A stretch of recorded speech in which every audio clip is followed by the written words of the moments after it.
À Versailles, l'éclat du soleil illumine la terre pour mettre en scène avec magnificence le pouvoir et pour montrer la gloire de toute une nation. Mais au-delà de la puissance qui impose le respect, le roi doit également savoir montrer un visage humain pour favoriser le dévouement et susciter l'affection. Domaine des dieux, Versailles n'en est pas moins une terre des hommes, une terre qui laisse sa place au plaisir. Car même placés au sommet du pouvoir, les rois et les reines ont eux aussi besoin de leur moment de délassement. C'est pour cela que Versailles était un lieu où les désirs du souverain étaient perpétuellement satisfaits et où l'on veillait avec une grande attention aux menus plaisirs de la cour.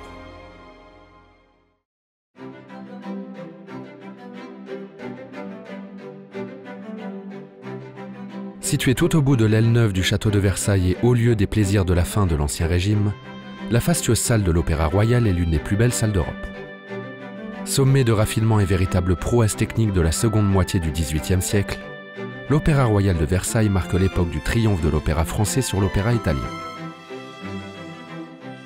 L'exceptionnel décor de la salle où resplendissent les ors et les bleus de la monarchie française est un chef-d'œuvre d'harmonie et d'équilibre.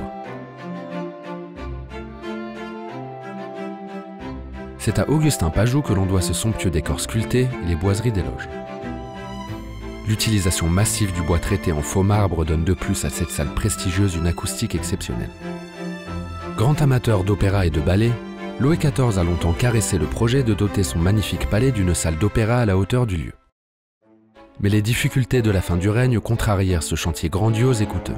C'est à son arrière-petit-fils, le roi Louis XV, que revint le privilège d'ordonner la construction de l'Opéra Royal, dans la perspective des mariages prochains de ses 3 petits-fils.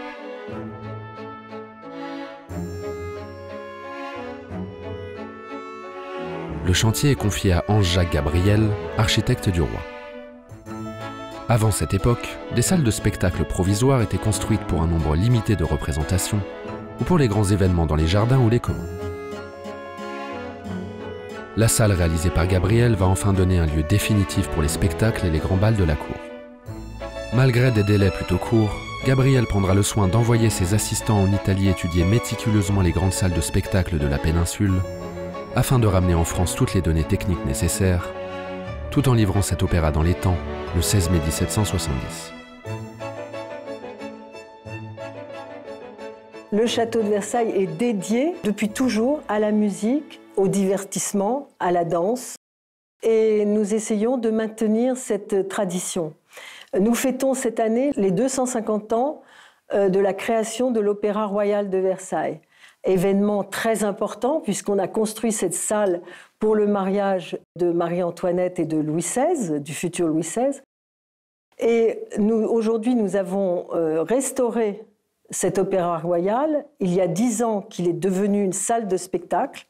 Et c'est une salle de spectacle très ambitieuse puisque nous accueillons à peu près 100 spectacles par an.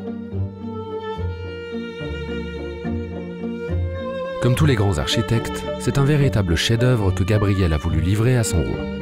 Mais contrairement à l'usage dans les grands théâtres à l'italienne, Louis XV a exigé de son architecte que la loge royale soit dotée d'une grille afin de masquer le souverain à son public, car pendant tout son règne, le roi Louis XV, au contraire de son illustre prédécesseur Louis XIV, a toujours privilégié l'intimité et le retrait par rapport aux lourdeurs de la vie de cour.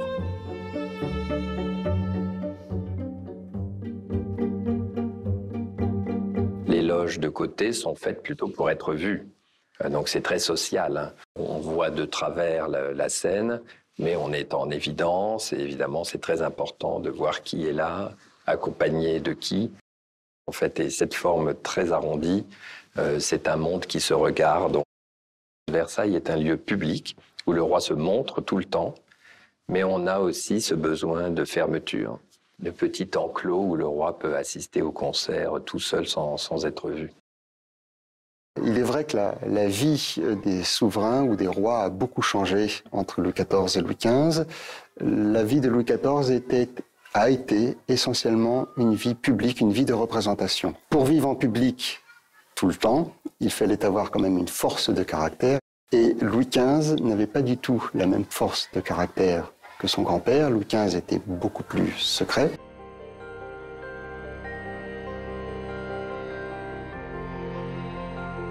À l'opposé de ce théâtre dispendieux strictement réservé aux usages de la cour et des hôtes de marque du souverain, le parc et les jardins de Versailles sont restés pendant toute l'époque de la monarchie ouverts et accessibles au public.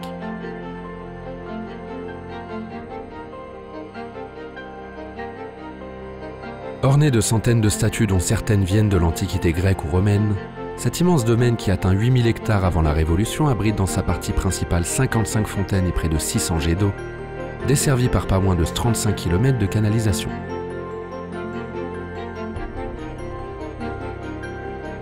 C'est au génie de l'un des plus grands artistes du grand siècle, André Le Nôtre, que l'on doit ce jardin exceptionnel, triomphe et aboutissement du jardin à la française, où la terre et l'eau s'unissent au ciel pour former une fresque féerique, avec en point d'orgue le tracé du Grand Canal qui, vu du palais, semble monter vers le ciel et étendre le parc vers l'infini.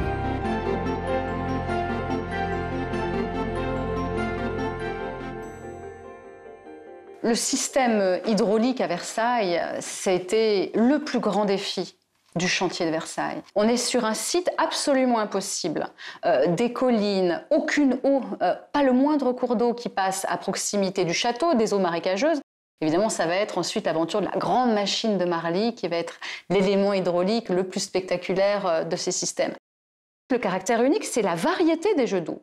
On ne sait pas seulement faire surgir l'eau, c'est que le dessin des eaux dans l'espace, la forme de l'eau, qui a été élaborée aussi par les plus grands mathématiciens, les plus grands scientifiques de l'Académie des sciences.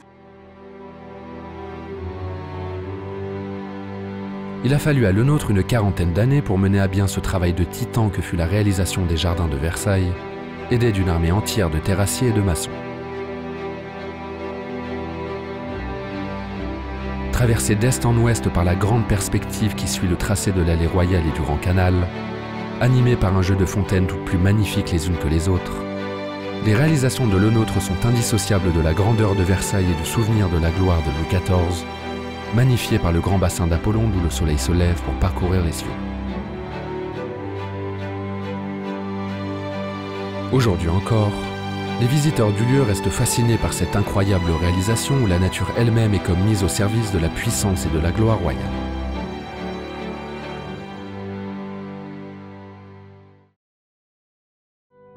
Loin des fastes parfois pesants de la cour, le roi Louis XIV éprouvait à certains moments le besoin de se mettre lui aussi en retrait des rigueurs de la vie de représentation et des lourdeurs de l'étiquette. Pour trouver un refuge et se tenir à l'abri des regards du public, Louis XIV a chargé ses architectes de lui élever dans une partie cachée du parc une petite retraite, à la place de l'ancien village de Trianon. C'est à Jules Hardouin-Mansart, premier architecte du roi, que l'on doit l'actuel Grand Trianon, un petit palais d'agrément où Louis XIV venait en famille ou accompagné de ses favorites, au premier rang desquelles la marquise de Montespan. Pour ne pas mettre à l'épreuve la patience du roi, Jules Hardouin-Mansart acheva la partie principale du chantier en une seule année.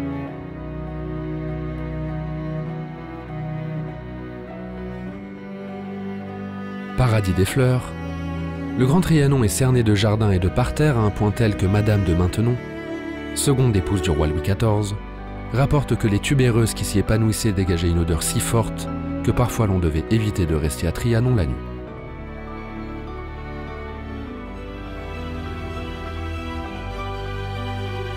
Emblème du Grand Trianon, le fastueux péristyle ouvrant à la fois sur la cour et sur les jardins aurait, paraît-il, été dessiné par Louis XIV lui-même.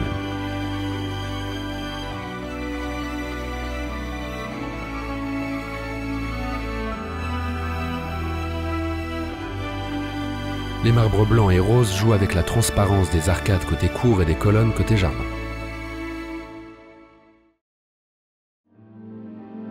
Le salon des glaces, dans l'aile sud du Grand Trianon, servait de salon de famille à Louis XIV et, parfois, il y tenait conseil. Le mobilier de cette pièce a malheureusement été dispersé pendant la Révolution.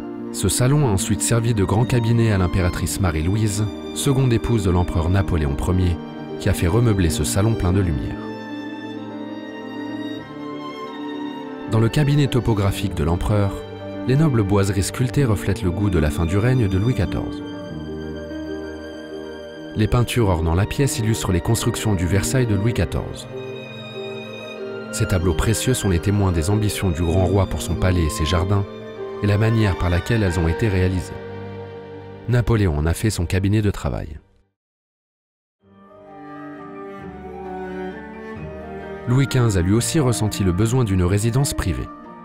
Il a commandé à son premier architecte, Ange-Jacques Gabriel, un petit château à la limite des jardins de Trianon, le Petit Trianon. Ce château, qui sacrifie au néoclassicisme naissant, fut achevé en 1768. C'est au Petit Trianon en 1774 que Louis XV ressent les premières atteintes de la petite vérole qui l'emporte quelques jours plus tard, amenant le jeune Louis XVI, âgé d'une vingtaine d'années, à monter sur le trône. 2 semaines après son accession, Louis XVI offrit le Petit Trianon et son domaine à sa jeune épouse, Marie-Antoinette. En lui remettant la clé du château, serti de 531 diamants, il lui dit avec tendresse « Vous aimez les fleurs, madame? J'ai un bouquet à vous offrir. C'est le Petit Trianon. » La personnalité du roi Louis XVI est une personnalité simple, qui est sur le plan de ses relations personnelles, très attaché à sa famille. C'est un homme d'affection qui aime s'entourer de ses enfants. Et c'est également un homme qui, sur le plan personnel, est très attaché aux souvenirs de famille. Pleine de jeunesse et supportant parfois mal la rigidité de l'étiquette versaillaise, Marie-Antoinette considère le Petit Trianon comme un refuge idéal. Elle y entreprend rapidement des travaux d'embellissement et y impose son goût personnel. Bien à l'écart de la cour sans en être trop éloignée, la reine passait à Trianon des séjours délicieux, loin de l'agitation politique. Musicienne, elle jouait ici de la musique pour son cercle privé ou devant des hôtes extrêmement choisis. Marie-Antoinette était aussi proche des artistes et des ébénistes qui ont fourni pour Trianon un mobilier sans pareil. Ces merveilleux meubles, qui ont aujourd'hui retrouvé leur place dans la chambre à coucher de Marie-Antoinette, font partie d'un ensemble fameux appelé le mobilier aux épis.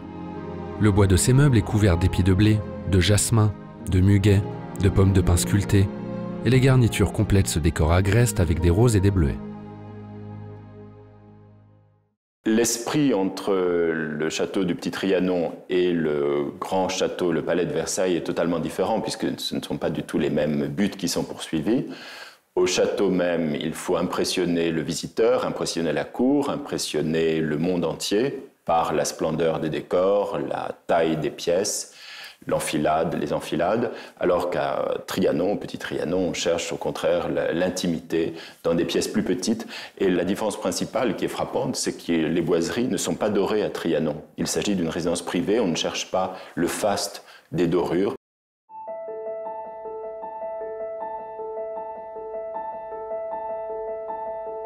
C'est à l'architecte Richard Mique que la reine Marie-Antoinette a commandé la construction du fabuleux hameau de Trianon. Intéressée par le retour à la nature très à la mode dans le dernier quart du XVIIIe siècle, Marie-Antoinette a transformé son parc à l'anglaise en le dotant d'un véritable village avec masure, moulins, granges, potagers et fermes, et où la reine se retirait avec ses familiers ou ses enfants. Aujourd'hui, la ferme et ses animaux sont toujours là, témoins d'une époque idyllique dont le souvenir reste présent.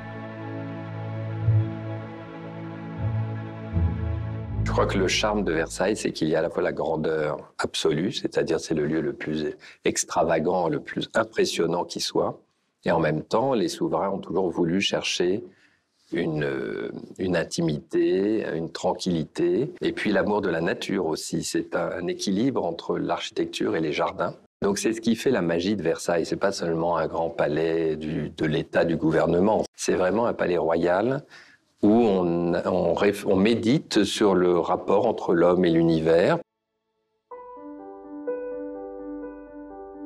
Contrairement aux formes rigoureuses et géométriques du jardin à la française de l'époque de Louis XIV, les jardins de la fin du XVIIIe siècle laissent libre cours à la nature, sans tenter de la contraindre. Trônant dans le parc, le temple de l'amour est orné d'une magnifique statue, une réplique réalisée par Louis-Philippe Mouchier de la sculpture de Bouchardon. L'amour taillant son arc dans la massue d'Hercule, prévue à l'origine pour le salon d'Hercule. C'est Marie-Antoinette qui l'a fait placer ici, dans ce temple consacré à Cupidon.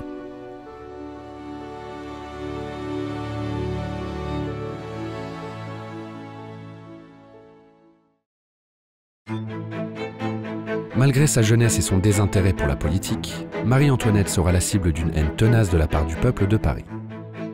Elle sera même faussement accusée de ruiner les finances du royaume, ce qui lui vaudra le surnom mal mérité de Madame Déficit.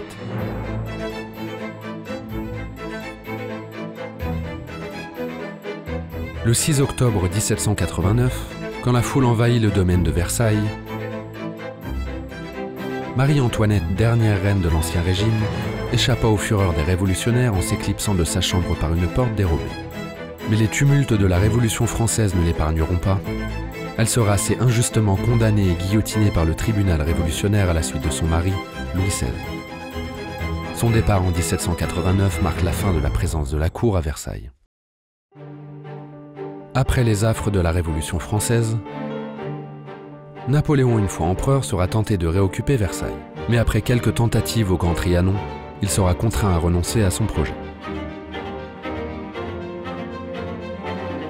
Dans l'une des salles du château, on peut encore voir l'une des deux versions du fastueux tableau de Jacques-Louis David, représentant le sacre de l'empereur, le 2 décembre 1804.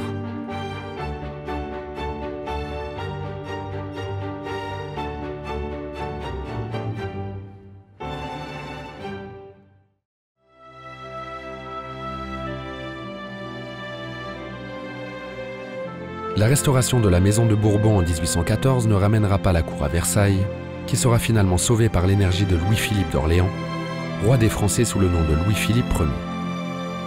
Tout comme il a su maintenir la concorde dans tous les corps de la nation, il a su réconcilier l'histoire en faisant du palais de Versailles le musée que l'on connaît aujourd'hui, en le dédiant, en 1833, à toutes les gloires de la France.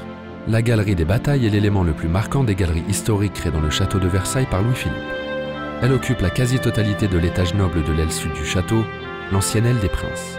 33 tableaux de très grande dimension et quelques 80 bustes de généraux et de héros français commémorent les grandes batailles qui ont marqué l'histoire nationale, depuis la victoire de Clovis à Tolbiac jusqu'à celle de Napoléon à Wagram. Le message de Louis-Philippe est un véritable programme politique. La France s'est faite dans des combats contre des ennemis de l'intérieur et de l'extérieur. Elle est désormais glorieuse, apaisée, et prête à entrer dans une ère nouvelle fondée sur la paix et la prospérité. Je pense que ce lieu nous oblige, c'est-à-dire que ce lieu nous conduit à avoir une vision juste de notre histoire, de notre culture, et donc c'est en respectant le château de Versailles que nous pouvons le faire rayonner sur le monde entier. J'ai ouvert 76% de plus de pièces dans le château de Versailles depuis que j'en suis la présidente, il y a 8 ans. Ouvrir chaque jour un peu plus le château de Versailles, c'est évidemment le montrer à nos contemporains, mais c'est aussi préparer l'avenir de Versailles et l'ouvrir sur l'avenir.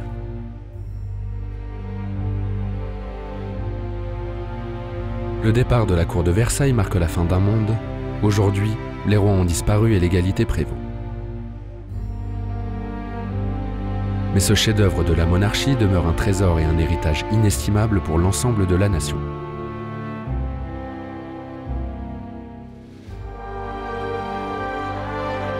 Avec ou sans roi, ce patrimoine fragile est avant tout un témoin de l'histoire, dans ses grands instants comme dans ses moments d'intimité. Et chaque partie de ce fabuleux monument est un trésor précieux.